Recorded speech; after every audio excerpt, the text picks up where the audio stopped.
Bienvenidos a Club de Prensa en NTN 24. Transmitimos desde Washington, a 3 cuadras de la Casa Blanca, y no olviden ustedes que al final del programa pueden encontrar a partes del mismo en nuestra página de Facebook, también por nuestra cuenta de Twitter, y el audio, el podcast en SoundCloud. Les doy la bienvenida hoy a los invitados. En primer lugar, Dori Toribio, periodista española, corresponsal de Mediaset. Bienvenida como siempre a este programa. Gracias. José López Zamorano, corresponsal jefe de la agencia mexicana de noticias Notimex. Bienvenido también. Gracias.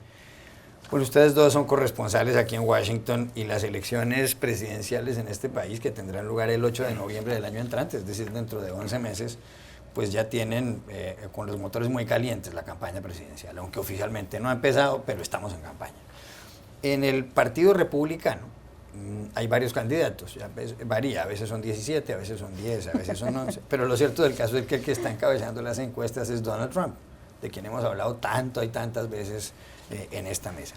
El señor Trump, según el promedio de los sondeos de opinión realizado por la página Real Clear Politics, encabeza esa lista de encuestas con un 27% del respaldo de los republicanos. Está seguido por Ben Carson, neurocirujano, afroamericano, con el 15%. Los dos son outsiders, lo que se llamaría gente que está fuera de la política. En el tercer lugar está el senador cubanoamericano Marco Rubio con el 14%, seguido por Ted Cruz, senador hispano, aunque habla muy poco español, del estado de Texas con el 13%, y en el sótano de estos primeros 5 está Jeb Bush, exgobernador de la Florida, hijo y hermano de presidentes, que tiene el 3%. ¿Será que esta tendencia se va a mantener? Porque ya a principios de enero empieza a haber las elecciones primarias, los caucus en el estado de Iowa, las primarias en New Hampshire, y empieza ya a surtirse el proceso para escoger un candidato. ¿Será que Trump va directo a la candidatura? A uno casi le da miedo hacer pronósticos, porque hace 6 meses a esa misma pregunta yo hubiera dicho, no, Donald Trump desaparece seguro, esto es fruto de la atención del momento, del político reality show que está acaparando la atención diciendo barbaridades, pues esto se nos pasa en 1 o 2 meses. Y aquí seguimos a final de año 2015, a punto de entrar a las primarias, y Donald Trump sigue liderando las encuestas, y además se plantea, según los últimos sondeos, como el rival en este momento más posible frente a Hillary Clinton. Ese es el escenario que plantean las últimas encuestas cerrando el año 2015. Con lo cual, hacer predicciones, parece que todo lo que sabíamos hasta ahora de las elecciones o todas las reglas que conocían se nos han ido por la ventana, porque Donald Trump es un candidato que ha roto moldes en muchos sentidos, que puede parecer que está utilizando recetas que históricamente o electoralmente nunca han funcionado, el discurso del miedo, el marketing político, insultar y además despreciar a otros candidatos, mentir. Parece ser que esta táctica que nunca a nadie le ha funcionado, de repente a él le está funcionando, y es por el escenario en el que estamos en este momento, un escenario de un mundo en el que se enfrenta a una amenaza terrorista y que es muy fácil triunfar con el discurso del miedo, como está pasando con Europa, por ejemplo, que además hay un cansancio, la sociedad tiene un cierto cansancio antipolítico o de este discurso de lo políticamente correcto, que podría ser lo que representan los 8 años de Barack Obama, y hay muchos estadounidenses que están cansados de eso.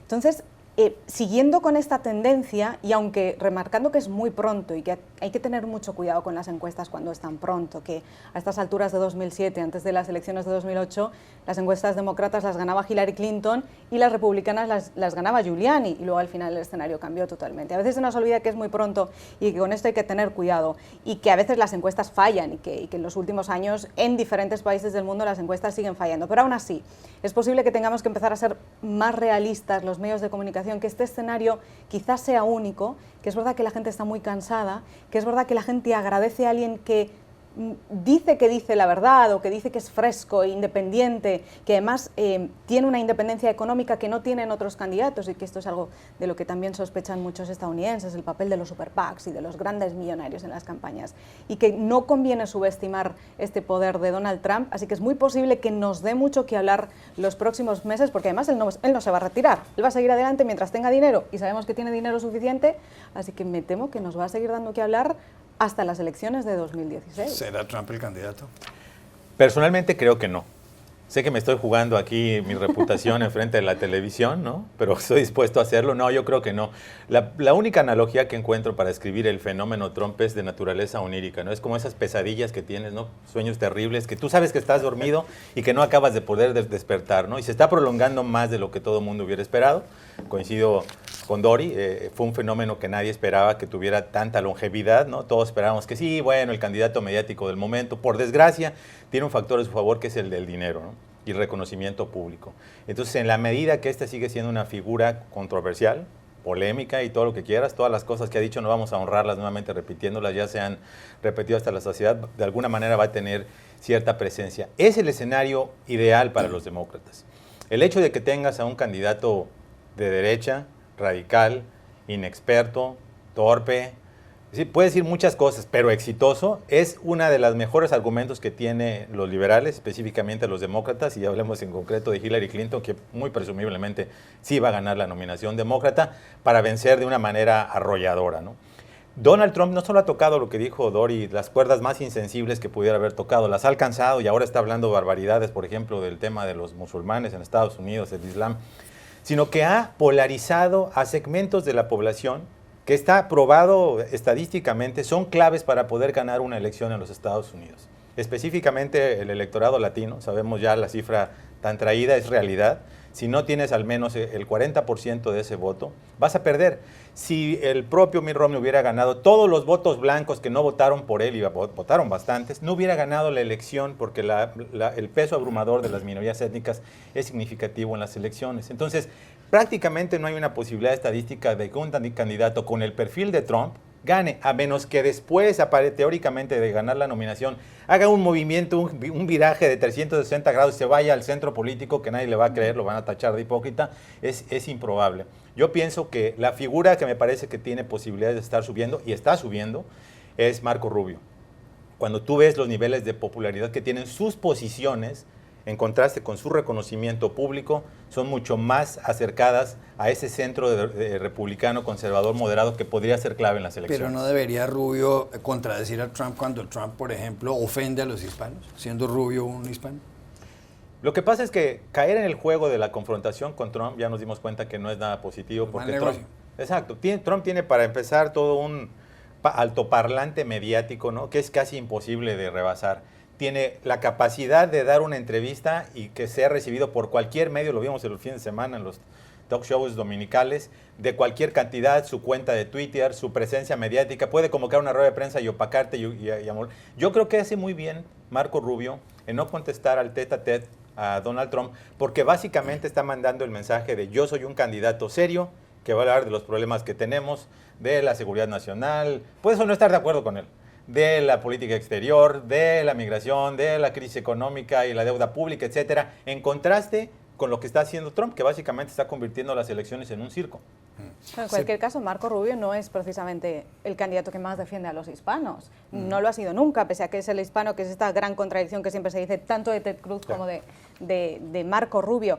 Y a mí me parece que es que están muy perdidos. Hasta ahora los propios republicanos no sabían qué hacer con Donald Trump. Todo el mundo pensaba que quizá dejándolo a un lado iba a desaparecer él solito, que era claramente la estrategia que empleó Jeb Bush al principio, pero no desapareció. Entonces, una vez no desaparece, se sientan todos los estrategas políticos republicanos, yo me los imagino sentados en una mesa diciendo, ¿y qué hacemos? Entonces sí contestamos, pero si contestamos es peor, porque él suele lanzar ataques, ¿no?, bajo la cintura, como se dice, ataques sucios. Entonces, nadie sabe muy bien lo que hacer todavía, desde ahí es como yo justifico que los republicanos, empezando por Marco Rubio, anden tan perdidos ahora, ¿no? Se pueden creer en las encuestas que le dan esa ventaja a Trump, porque hay gente que dice que no, que están mal.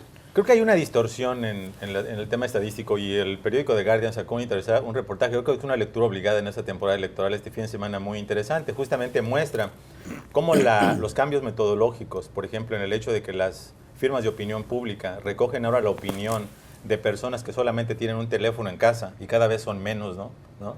De alguna manera ha creado tal distorsión en el proceso de acopio de cifras que puede resultar en resultados equivocados.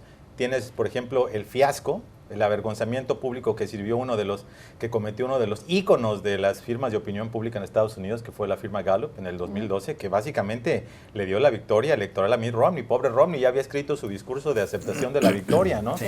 Yo no lo culparía si decide demandar a Gallup por depresión o algo así, ¿no? Porque realmente Gallup, a tal grado que Gallup ya no está haciendo sus encuestas de seguimiento diario, ¿no? Y sigue por las elecciones que quieras. En Israel se hablaba de que iba a ser una elección muy cerrada, resultó ser un triunfo arrollador para Netanyahu, por ejemplo. En el Gran Bretaña lo mismo. Y si vas viendo los procesos políticos, cada vez más el elemento de distorsión que incluye este hecho de que no puedas hacer un monitoreo real de todas las personas en una estratificación objetiva, ¿no?, de su nivel económico, está complicando la circunstancia. En ese sentido, si lo trasladamos a la situación de Estados Unidos, lo que estamos viendo es que muchas veces las encuestas se están preguntando sobre intencionalidad de voto. Ese es el y ahí generas un problema serio. Cuando tú le dices, oiga, ¿por quién quiere votar? En el mes de diciembre, ¿no?, que estamos muy lejos de las primarias y todavía más lejos de la elección presidencial, lo primero que la gente piensa es en la persona que recuerda, en la persona que ha estado en los medios de información, la persona que ha generado la mayor controversia. ¿Y quién es esa persona? Donald Trump. Cuando tú preguntas de políticas específicas, oiga, ¿usted está de acuerdo con esta política? Ah, sí. ¿Y sabe qué candidato le dice? No, miren, esta política la tiene Marco Rubio, por ejemplo.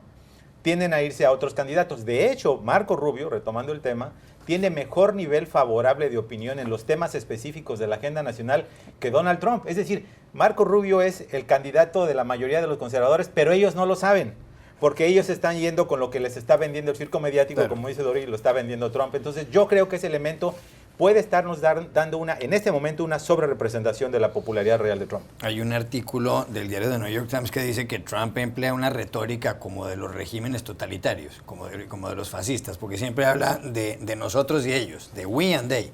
Nosotros los estadounidenses que dejamos entrar a los mexicanos o a los musulmanes, y si uno analiza los discursos de Trump todo el tiempo usa esas palabras, we and they, we and they, we and they. ¿Es eso rentable en política? No, es que esto es lo que nadie entiende. ¿Cómo es posible que Trump está utilizando todas las recetas que ya sabemos son fallidas en comunicación política, la mayoría silenciosa que a él le gusta tanto? Esto se ha demostrado en todos los países del mundo que ya no funciona, porque la gente no se siente identificada con la mayoría silenciosa cuando viene un político y decide jugar en nombre de la mitad de los ciudadanos de un país. Esto ya se ha utilizado mucho, ya se descubrió que no funcionaba. El discurso del miedo, que ahora parece que vuelve a ganar territorio con la ultraderecha en Europa, por ejemplo, de repente vuelve a resurgir, pero esto ya se decidió que en algún momento los ciudadanos ya habían sido vacunados en contra de este discurso, ¿no?, que ya sabíamos que los políticos tendían a utilizarlo porque es rentable. Es decir, todo lo que pensábamos que conocíamos en comunicación política, como los ataques directos, los insultos directos de un candidato electoral, esto hacía décadas que no funcionaba porque funcionaba en perjuicio del propio candidato. De repente Donald Trump lo está utilizando y le funciona. La pregunta es ¿por qué? ¿Es por la sobreexposición mediática? ¿Es porque disfruta de tantísima atención mediática que de repente no necesita hacer más esfuerzos y que posiblemente cuando vienen los encuestadores a preguntar a un estadounidense entre la marea de los 17 candidatos, quizá el primer nombre que le viene a la cabeza sea precisamente ese? Porque es muy curioso, cuando uno mira la letra pequeña de las encuestas, por ejemplo, la última encuesta de ABC de los republicanos dice, sí, el 75% de los republicanos cree que Donald Trump podría ganar la nominación. Ahora bien, cuando la pregunta es, ¿y usted votaría por Donald Trump como presidente de Estados Unidos?, entonces la cifra baja hasta el 20%. Es decir, una cosa es que la gente crea que Donald Trump podría ser el nominado, otra cosa es que la gente se piense dos veces si le votaría o no. Y esto puede ser el fruto de la sobreexposición mediática. Donald Trump está todo el tiempo en televisión, entonces la gente sí puede pensar que puede llegar a ser uno de los nominados. Por eso todo el mundo está tan perdido, porque las recetas ya no funcionan. Se ha convertido en este candidato de reality show. El otro día leí un titular que si es que hemos entrado en la era de la política pop, porque las redes sociales, internet, la cobertura 24 horas de televisión está construyendo un candidato de que nadie sabe sobre qué se sustenta, pero le está funcionando.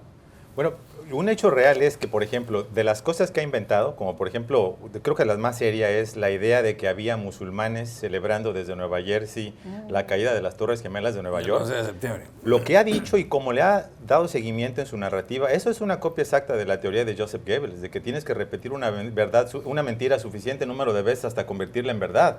No hay ninguna evidencia empírica, ningún documental que lo muestre, ninguna historia periodística. Ninguna prueba. Y a pesar de ello, yo lo he oído en varios shows televisivos de debate donde repite la misma, aparentemente, lucubración de que había musulmanes celebrando el 9/11. No es así. Yo creo que el gran problema que tiene Trump es ese, que tiene una lengua incontrolable o le falta alguna conexión con la parte neurológica en ese aspecto, pero realmente creo que esto va a llegar a casarlo en la elección general. Sí creo un poco en la sabiduría del votante de Estados Unidos, que cuando llegue el momento de las elecciones, cuando llegue el momento verdaderamente de ejercer su voto, sea en las primarias, en las asambleas de Iowa, en las de Nueva Hampshire, porque son probablemente unos filtros importantes en este proceso electoral, probablemente Donald Trump se va a desinflar. Ya regresamos a Club de Prensa. Estamos en Club de Prensa en NTN 24 desde Washington. A propósito del bando demócrata, el que se va a enfrentar al Partido Republicano, y no se sabe si Donald Trump vaya a ser el candidato, pues ahí las encuestas le dan una ventaja gigantesca a Hillary Clinton, una ventaja muy cómoda. El promedio de Real Clear Politics es que ella tiene el 56% del apoyo, en algunos sondeos ha llegado al 60%. Está seguida por Bernie Sanders, el senador muy liberal de Vermont, con el 31%, prácticamente lo duplica. Y en tercer lugar está Martin O'Malley, un hombre que fue gobernador del estado de Maryland, que tiene el 2%. Como se dirá en algunos países latinoamericanos, como en Colombia, ¿será que Hillary Clinton va en coche? Esto ya no tiene... Va en coche. Sí, es prácticamente seguro que gana la nominación demócrata, ¿no? No es posible, es difícil pensar que se haga con la nominación Bernie Sanders o O'Malley. La pregunta es, ¿con qué republicano podría ponerle las cosas difíciles? Seguro que su campaña está rezando y se está ya frotando las manos con el hecho de que sea Donald Trump. Estarán deseando que ese sea el contrincante porque eso podría ser una victoria muy sencilla. Y luego yo no lo veo tan fácil, así como se da ya por hecho que ella va a ser la próxima presidenta de Estados Unidos. Yo realmente creo que ahí hay candidatos republicanos muy sólidos. Lo que ocurre es que con estas nuevas reglas del juego están desaparecidos, como el gobernador de New Jersey, Chris Christie. Era un candidato muy sólido hace 4 años cuando se decía que se podía presentar en lugar de Mitt Romney, y finalmente lo descartó porque dijo que quería centrarse en su tarea de ser gobernador. O el propio gobernador de Ohio, John Kasich, siempre se ha dicho que era muy presidenciable, es un republicano bastante centrado, que dice tener buena experiencia en Ohio, aunque quizá tendría puntos débiles como gobernador, pero en una campaña electoral, digamos, tradicional, no la que estamos viviendo ahora, sino hace 4 años, hace 8 años, hubieran sido candidatos muy, muy sólidos. Sin embargo, ahora estamos en otro momento. ¿Quién podría hacerle sombra a Hillary Clinton? Yo creo que dentro del Partido Demócrata nadie en este momento, o nadie de los que se han presentado. Dentro de los republicanos, lo de Marco Rubio yo no lo veo tan claro, lo veo muy joven, lo veo sin experiencia, y es cierto que esto era lo mismo con lo que se presentó Barack Obama en 2007. Tampoco tenía más experiencia más allá de ser senador, también era muy joven, incluso más joven que Marco Rubio, y tenían una narrativa muy similar. Hijos de inmigrantes de clase media que han conseguido llegar a donde estaban por el sueño americano, que además son muy potentes en oratoria y en retórica, en los debates, como es el caso de Marco Rubio, pero por alguna razón a Rubio se le percibe como con más inexperiencia, más joven y menos preparado para ser presidente, quizá porque es conservador, ¿no? El caso de Barack Obama, al ser demócrata, juega más con el valor de la libertad, la esperanza, lo nuevo, el sueño, y esto iría en contra de Marco Rubio. Así que, según la teoría política tradicional, Hillary Clinton yo creo que podría tener contrincantes republicanos muy serios, y además tengamos en cuenta que enlazar 3 presidencias demócratas no es algo que haya ocurrido tantas veces en la historia. La propia historia iría en contra del Partido Demócrata en estas próximas elecciones de 2016. Lo que ocurre es que con estas nuevas reglas del juego, en las que Donald Trump es el rey o Ben Carson el neurocirujano, que también va de mentira en mentira, uno ya no sabe quién puede ser un rival que pueda hacerle mínimamente sombra, o si efectivamente Hillary Clinton va en coche hacia la Casa Blanca y ahí llegará fácilmente en 2016. ¿Va en coche Hillary? ¿Es cuestión de tiempo que llegue el instante en el que va a ser ungida? Yo creo que va en coche a la nominación. Si va en coche a la Casa Blanca no estoy tan seguro, y creo que hay varios elementos que podrían ponerle baches en el camino. El primero es Hillary Clinton. O sea, ella es su principal enemiga. Ella es en alguna manera su principal enemiga. Vimos la respuesta inicial que tuvo con la crisis esta de los correos electrónicos y no fue muy buena. Es una mujer muy inteligente y supo corregir a tiempo. Tomó decisiones claves para hacer transparente el proceso, dar a conocer las cosas, pero al principio, como suele ocurrir cuando no está en su zona de confort, tropezó. Entonces, eso puede ser un elemento importante. El segundo elemento podría ser la investigación que está llevando a cabo el FBI sobre el mismo tema de los correos. Si hubiera la posibilidad de que emitieran algún cargo de alguna conducta que fue, si bien por omisión, ¿no?, tipificada como ilegal, eso sería una gran munición para los republicanos. El propio presidente, hay que decirlo, que ya dijo que él no cree que haya nada y es un abogado constitucionalista. No sé si ese fue un mensaje subliminal para el director del FBI, James Comey, sobre esa investigación, pero eso puede ser un elemento. Y el otro aspecto de incógnita, creo yo, es la posibilidad de que hubiera un ataque terrorista antes de las elecciones.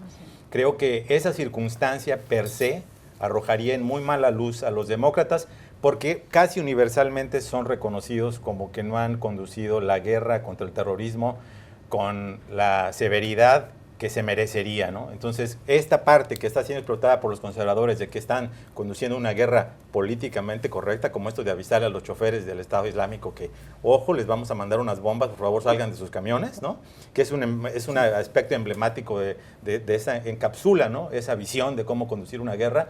Creo que eso podría ponerle algunas trabas a ella en ese coche que lleva hacia la Casa Blanca. ¿Cuáles son los principales defectos de Hillary Clinton como candidata? ¿Qué la puede perjudicar? Porque mucha gente dice que el peor enemigo de Hillary es ella misma. Sí, seguro. Y además tiene muchas debilidades. Lo que ocurre es que nadie se ha atrevido a presentarse en contra de ella realmente, nadie potente, pero tiene muchas debilidades. Para empezar, es el temido en política más de lo mismo. No solo fue la primera dama de Bill Clinton, sino que después ha sido secretaria de Estado de Barack Obama y efectivamente arrastra en su currículum grandes éxitos. Nadie niega que, para mí personalmente, ha sido una de las mejores secretarias de Estado de la historia, pero arrastra todavía el tema de Benghazi, del asesinato del embajador en Libia en Benghazi en aquel momento, que los republicanos parecen no querer dejar ir, y desde luego el tema de los emails, que no se gestionó bien. Y además, Hillary Clinton tiene esta debilidad de que a ella no se le da bien hacer campaña electoral y muy posiblemente tampoco le guste, porque no está muy cómoda. Tampoco tiene muy buena relación con la prensa. Tiene en contra a grandes medios como el New York Times, que insisten en buscar sus debilidades o en poner el dedo en sus debilidades una y otra vez, quizá para animar la campaña un poco, pero lo cierto es que Hillary Clinton o los Clinton en general no siempre han tenido las mejores relaciones con los periodistas, y eso se ve en la cobertura de la campaña electoral, como muchos están a disgusto en este momento. Y luego tiene en contra que representa el pasado, por mucho que ella está intentando reconstruir este argumento una y otra vez, pero no cuela. Ya sabemos que Hillary Clinton fue pasado y seguirá siendo pasado si vuelve a la Casa Blanca. Y luego, muy posiblemente, el tema de la edad quizá fuera un argumento. Eso le iba a preguntar, porque ella podría llegar con 68 años a la presidencia, llegaría. Sí, pero también Mitt Romney en su momento, y nadie preguntó si era demasiado mayor o si tenía demasiados nietos cuando tenía, ¿cuántos? ¿10? ¿15? Sí. Para llegar a la Casa Blanca. Porque el hombre que ha llegado con mayor edad a la presidencia es Ronald Reagan, que se posesionó el 20 de enero y cumplía los 70 años el 7 de febrero. Es decir, estuvo 2 semanas o 3 semanas, tenía 69 años, estaba a 3 semanas de cumplir los 70. Pero Hillary es un poco menor de todas maneras, pero eso no la puede afectar. Puede afectar, yo creo que sobre todo porque es mujer, pero también puede aplicar el mismo argumento que usó Reagan contra Mondale en aquel momento y dijo, bueno, pues no utilizaré mi gran experiencia en defecto de la juventud de mi oponente, ¿no? Puede utilizarlo como ganancia por la propia experiencia, pero es cierto que la salud y la edad podría ser el gran obstáculo de Hillary Clinton, teniendo en cuenta que parece ser que esto sí se pone más lupa cuando la candidata es mujer que cuando el candidato es hombre, que puede ser también mayor o tener muchos nietos, y esto nunca parece ser un problema como candidato presidencial. Última pregunta, y si los candidatos llegan a ser Hillary Clinton y Donald Trump, ¿quién gana? Hillary Clinton, no hay ninguna duda. Yo creo que después de la maratónica comparecencia ante el Comité de Supervisión de la Cámara Baja, donde estuvo 11 horas sin levantarse, con una disciplina, no fue creo que ni al baño, de contestar las preguntas, de sortear todo tipo de agresiones, de hostilidad, de mala leche que le tiraron en esa audiencia, y salió básicamente con un blindaje que su propio marido envidiaría. Fortificó cualquier percepción de que su edad no es un tema. Yo creo que tendría que cometer algún traspié grande, o como ya dije, algunas de las incógnitas, pero creo que si Donald Trump es el candidato, las probabilidades serias son de que los demócratas repitan en la Casa Blanca. ¿Quién ganaría? Hillary, Trump. La lógica dice que Hillary, Trump. Yo de verdad que ya no me atrevo a hacer predicciones después de los últimos 6 meses que hemos vivido. La lógica racional y la propia teoría política diría que en un enfrentamiento Trump-Hillary Clinton arrasaría. Pero cuidado, porque estamos en una tendencia mundial de los outsiders, está pasando en muchos países del mundo. De repente a los ciudadanos les atrae el candidato que viene de fuera del sistema. Donald Trump es el que más puede defender que viene fuera del sistema en este momento. Y si una cosa tiene o ha tenido buena hasta ahora su candidatura en Estados Unidos, es que ha traído más atención que nunca otra en este punto en el que estamos ni siquiera han empezado las primarias, ¿no? Y el 80% de los estadounidenses dicen en las últimas encuestas que están siguiendo muy de cerca la campaña, lo que sería muy pronto para que esta cifra sea tan alta, así que ese puede ser el punto positivo. Yo creo que Hillary Clinton, pero de verdad ya no me atrevo a asegurar nada porque está todo tan loco. Ya regresamos al Club de Prensa. Volvemos al Club de Prensa para despedirnos porque se acabó el tiempo. Dorito Livio, gracias por haber estado aquí. José López Zamorano, y a ustedes los espero mañana nuevamente en este programa.